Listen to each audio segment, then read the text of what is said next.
안녕하세요. 사연을 시작하기에 앞서 구독과 좋아요 부탁드려요. 감사합니다. 사연 시작해 볼게요. 그때가 제 인생에서 가장 힘든 시기였어요. 남편과 이혼한 지 반년 정도 되었을 때였죠. 저는 뱃속에 아이를 품고 있던 상태에서 남편의 바람을 알게 되었어요. 뱃속에 있는 아이가 딸이라는 소식을 알려주려던 날, 남편의 외도 현장을 목격했죠. 그날의 기억은 아직도 생생해요. 눈물이 마르지 않았던 날들이 이어졌지만 뱃속의 아이를 위해 강해져야 했어요. 이혼 소송 과정은 길고 고통스러웠지만 다행히 위자료를 받을 수 있었어요. 그 돈으로 집 근처에 작은 떡볶이 가게를 차렸죠. 나라분식이라는 이름의 그 작은 가게는 제게 새로운 시작을 의미했어요. 장사가 잘 될 때도 있었고 안 될 때도 있었지만 딸아이를 키우며 하루하루 감사하며 살았죠. 어느 날 오후 처음 그 꼬마를 만났어요. 해가 서쪽으로 기울기 시작할 무렵이었죠. 가게 문이 열리며 들어온 것은 5살 정도로 보이는 꼬마아이와 3살 정도 되어 보이는 동생이었어요. 형으로 보이는 아이가 동생의 손을 꼭 잡고 있었죠. 아줌마, 짜장떡볶이 주세요. 꼬마가 조그마한 손으로 장난감 돈을 내밀었어요. 분홍색 종이로 된 장난감 화폐였죠. 처음에는 당황스러웠지만 아이의 진지한 눈빛을 보니 그냥 돌려보낼 수가 없었어요. 알았어, 잠시만 기다려. 저는 떡볶이를 담으며 아이들을 살펴봤어요. 형은 동생의 코를 닦아주고 머리를 쓰다듬어주는 모습이 어른스러웠죠. 두 아이 모두 옷은 깨끗했지만 조금 낡아 보였어요. 특히 형의 옷은 팔꿈치 부분이 약간 해진 상태였죠. 여기 짜장떡볶이 맛있게 먹어. 저는 조금 더 많이 담았어요. 그리고 몰래 어묵 몇 개도 추가했죠. 아이는 장난감 돈을 내밀며 여기요라고 말했어요. 저는 웃으면서 돈을 받는 척했죠. 잘 먹을게요. 감사합니다. 아이는 공손하게 인사하고 동생의 손을 잡고 나갔어요. 그 뒷모습이 왠지 마음에 남았죠. 그날 이후로 그 꼬마는 거의 매일 장난감 돈을 들고 왔어요. 항상 같은 시간, 항상 동생을 데리고 항상 짜장떡볶이를 사갔죠. 저는 그 아이들이 어디 사는지 궁금했어요. 어느 날 문을 닫고 집에 가는 길에 그 아이들을 따라가 보았죠. 가게에서 멀지 않은 낡은 다세대 주택이었어요. 현관문이 열리는 순간 술에 취한 중년 남자의 고함 소리가 들렸어요. 아이들의 아버지로 보였죠. 또 뭘 사왔어? 돈은 어디서 났어? 형이 동생을 감싸며 할머니가 주셨어요. 라고 작게 대답하는 소리가 들렸어요. 그 뒤로 나온 할머니는 지친 표정이었지만 아이들을 방으로 데려가며 아들을 진정시키고 계셨죠. 그 집 상황이 좋지 않다는 것을 알게 되었어요. 아버지는 일을 하다가 다쳐서 실직 상태였고 할머니가 아이들을 돌보고 있었죠. 가끔 아버지가 술에 취해 소리를 지르는 날이면 아이들은 늦게까지 가게 주변을 서성이다 집에 들어가곤 했어요. 제 마음이 아팠어요.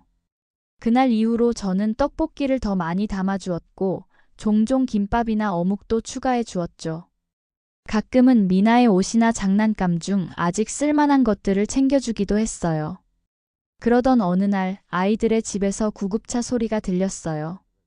창문을 통해 밖을 내다보니 할머니가 들것에 실려 나오고 있었죠.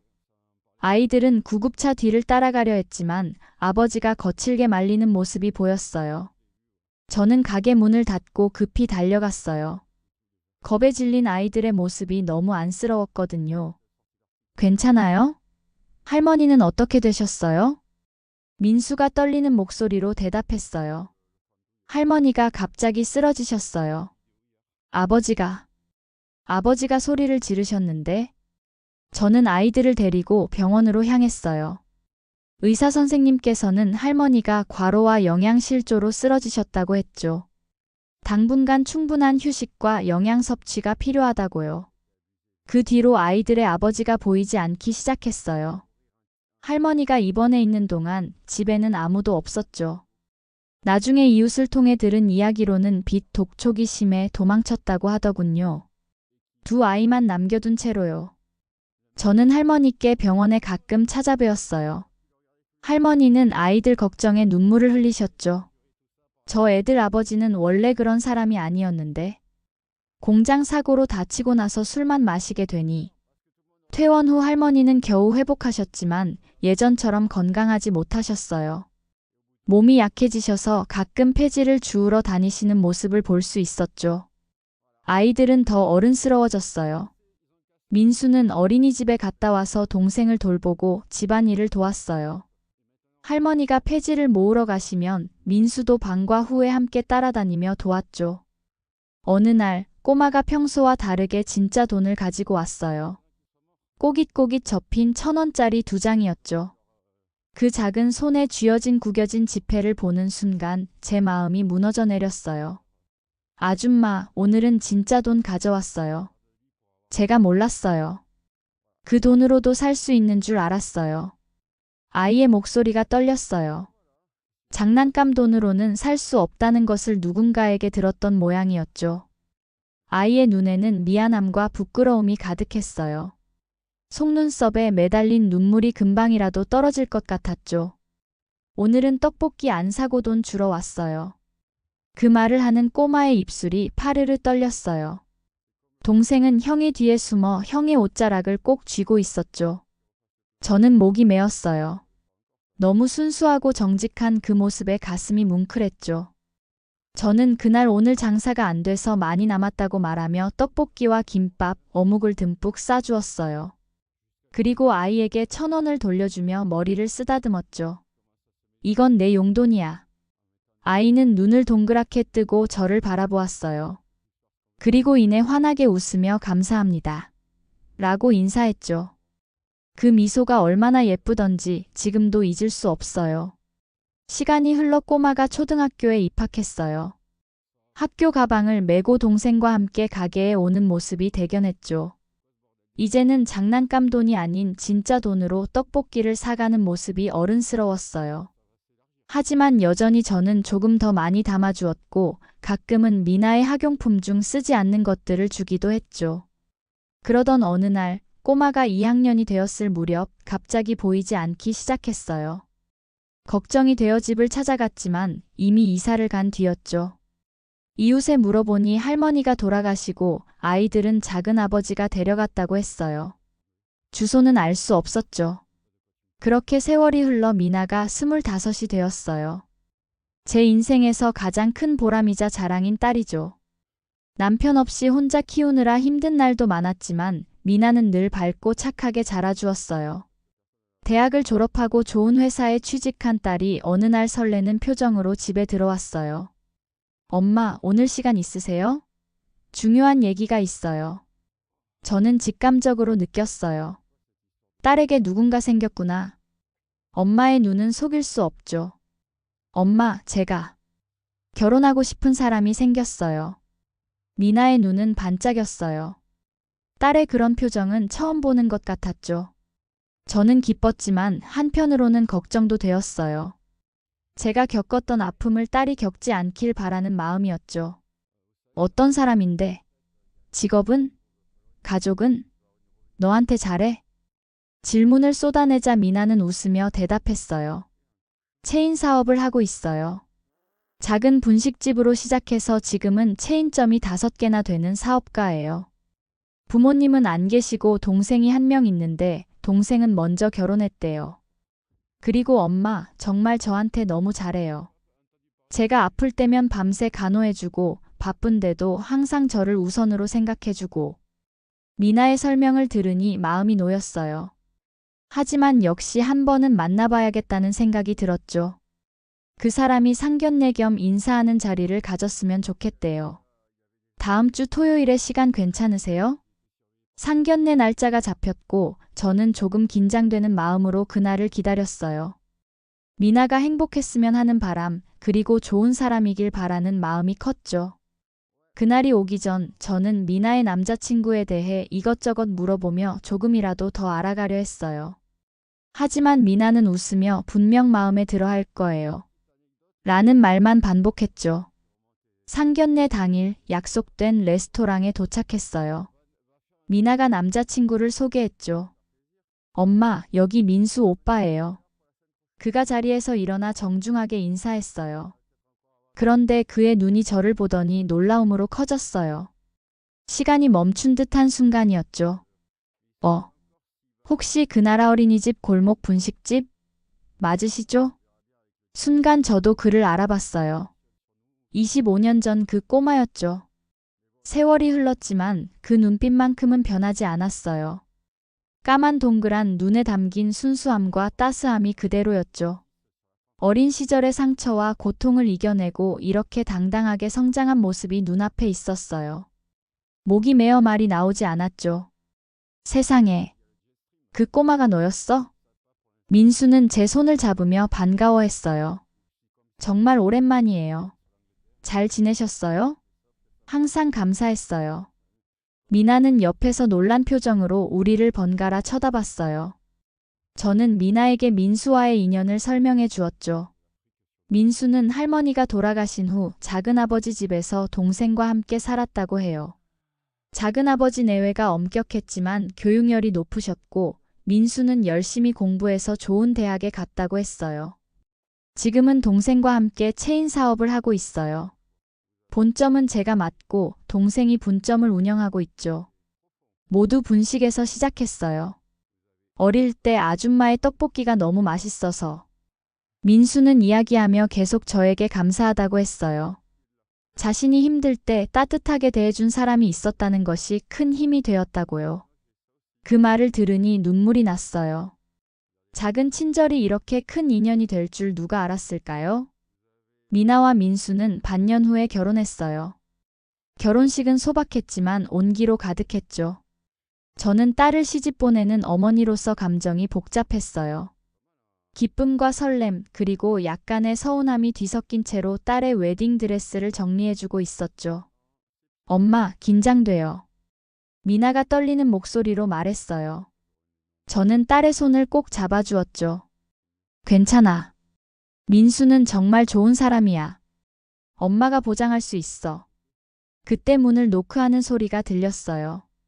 민수였죠. 신부를 식전에 보는 것이 좋지 않다고 하지만 민수는 꼭 전해야 할 것이 있다고 했어요. 잠깐만요. 눈 감고 있을게요. 민수는 눈을 감은 채로 작은 상자 하나를 내밀었어요. 이건 미나에게 주는 특별한 선물이에요. 어머님께서 증인이 되어주셨으면 해요. 미나가 상자를 열자 작은 금 목걸이가 나왔어요. 그 펜던트는 떡볶이 모양이었죠. 우리의 인연이 시작된 그 떡볶이예요. 내 인생을 바꾼 그 맛, 그 따뜻함을 평생 잊지 않을게요. 민수의 목소리가 떨렸어요. 미나는 그 의미를 듣고 놀라며 저를 바라봤죠. 저는 그저 눈물만 흘렸어요. 결혼식에서 민수의 동생 민재도 와서 저에게 깊이 인사했어요. 얼굴은 많이 변했지만 그 수줍은 미소는 여전했어요. 민재는 형보다 먼저 결혼을 했고 분점을 맡아 운영 중이라고 했죠. 저는 너무 어릴 때라 기억은 안 나지만 형이 항상 말했어요. 세상에서 가장 따뜻한 사람이라고요. 저희 할머니처럼요. 그 말을 듣는 순간 제 마음에 뭉클한 감정이 밀려왔어요. 그 작던 꼬마 동생이 이렇게 훌쩍 자라 있다니 세월이 참 빠르게 흘렀다는 생각이 들었죠. 결혼 후 민수는 제게 함께 살자고 계속 제안했어요. 어머님, 제가 이제는 보답할 차례예요. 저희와 함께 사세요. 처음에는 당연히 거절했어요.